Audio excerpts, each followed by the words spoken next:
A lot of your generation also remembers where they were at whenever John F. Kennedy was killed. Do you remember whenever you heard that news? I was, would have been home. We were living at 314 East Franklin, and I didn't know about it right at the time. It was just later in the day. Did you find out via the radio or TV? Or do you remember? I really don't remember. Somebody must have called me because that's a pattern. My family knows that I don't watch a lot of TV. And if there's something special on, they'll call me and ask me if I'm watching it. And that way so probably somebody called me. Over the course of your life, what have been the things that you've enjoyed the most? Playing cards or sewing? What did you like to do to pass the time? What's your hobbies? Oh, there for quite a while, Doris and I and Mary Lou, my sister Mary Lou, were taking ceramic lessons from Edna Bennett. We'd go once a week. And when you say ceramic lessons, pottery? Greenware, we would paint it, and Edna fired it, and we shot everybody with so much that we got to the point we could hardly give it away.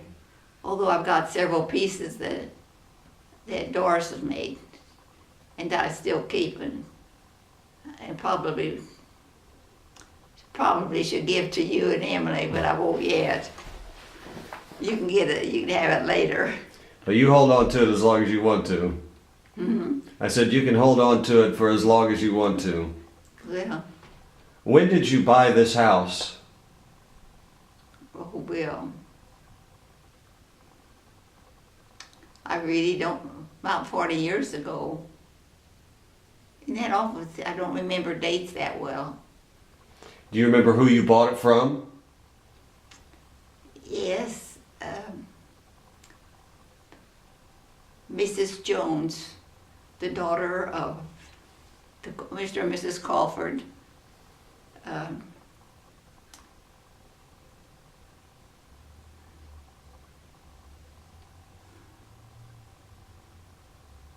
Mrs. Jones lived in St. Louis. The daughter lived in St. Louis. She was a widow lady. And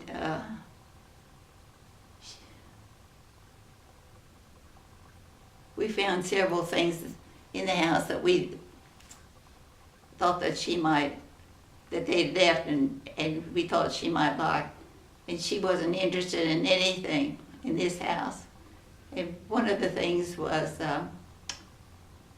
a box of children's dishes and pans that had been her daughter's. And she didn't even want those, and they were 25 years old. And she said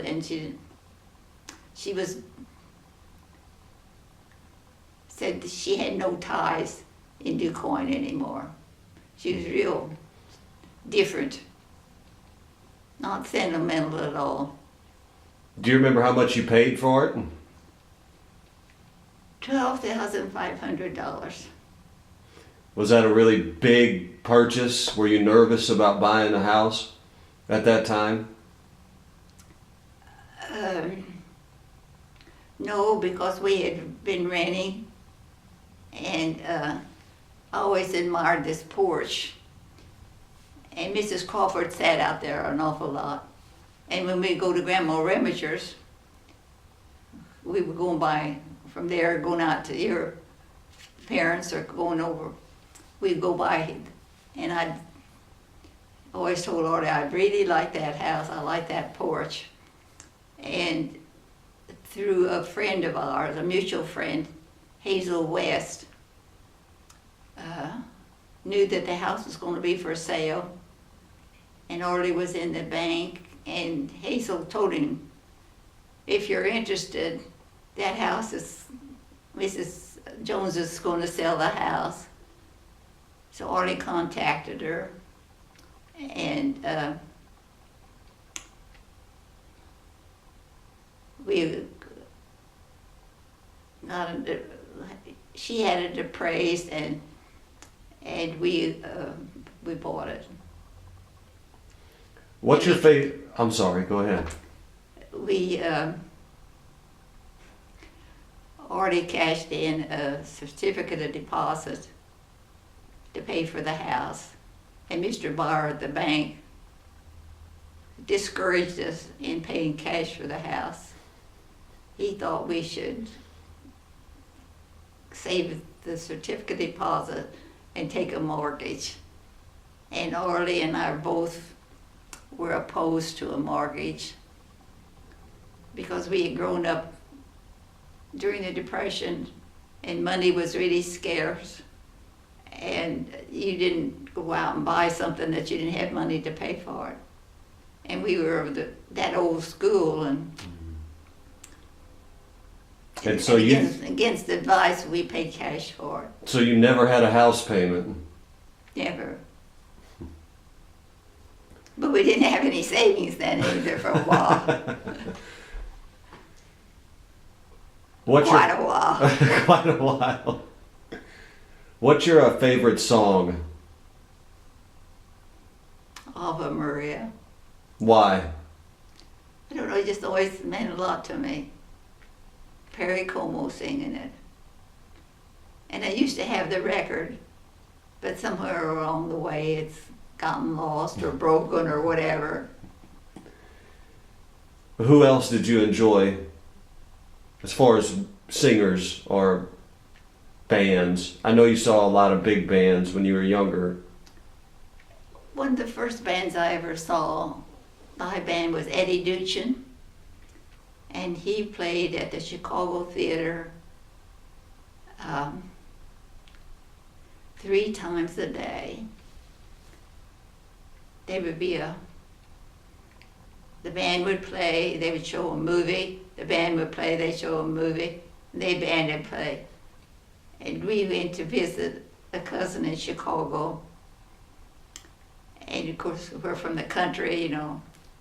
You get downtown Chicago and you go to this big, beautiful theater and hear this beautiful music. It was really a treat. And we were, I think, we were celebrating Margaret's 12th birthday, so I had to be 11 years old. You were just 11 years old at that time? Huh? Wow.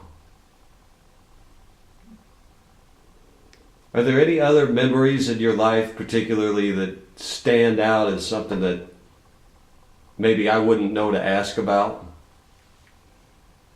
No, but I just feel really fortunate. Even though our son didn't live, he was too premature. I've been blessed with a lot of nieces and nephews and great nieces and great nephews that have meant so much to Arlie and to me. Of course, the little ones now he wouldn't know, but he would really have loved them. Mm-hmm. And your dad was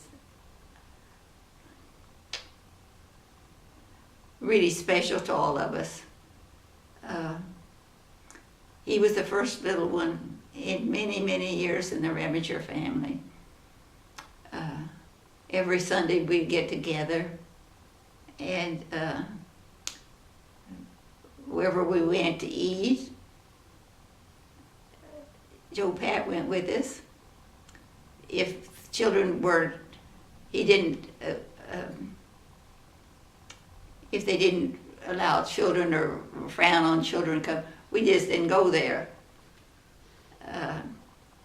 He was a special to all of us, and he was like Johnny Maxine. They had no children, so Joe Pat was ours almost as much as Doris and Tim's. My dad's always talked about good memories revolving around Arlie. So I always assumed there was a real close connection there. Oh, he was always, Artie was a salesman, and he traveled at the last for Top Value.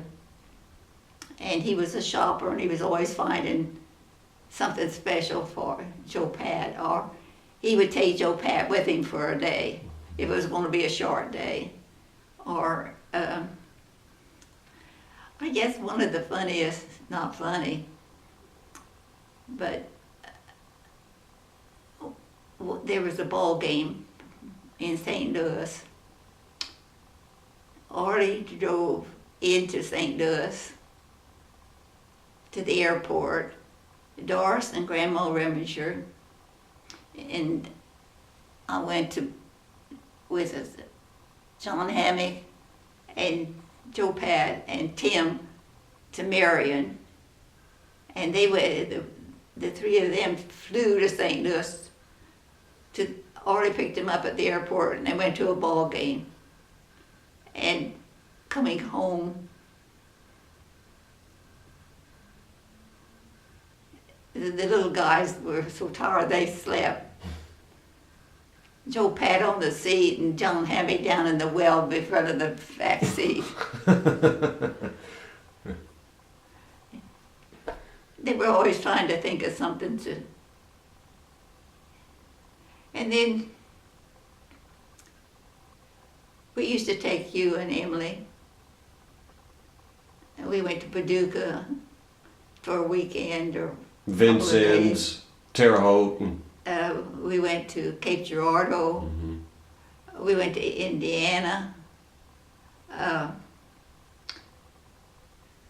I went twice to Chicago with you, Doris, and doing things, and it was special. All this with these nieces and nephews and greats, and looking forward to the new edition. Mm-hmm. You always, it seems like, have enjoyed traveling. I've really been blessed there. I've gotten to go places I never dreamed I'd get to go. We had relatives come from Scotland to visit, and they'd say, "Well, come to visit." Well, I never dreamed I'd get to go to Scotland. Mm-hmm. And so it was special, but each trip was special in its own way.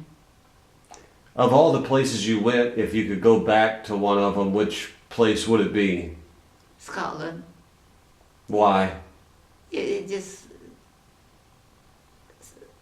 so beautiful, and the heather, when you would come around the mountains and see these fields of heather, was just breathtaking. But there's so many pretty places, even just around here. You don't have to go out of the country to see them. We've got them right at our own back door. Thanks, Aunt Marciel. Is there anything else you want to say? I don't have any more questions. Okay, Okay. did that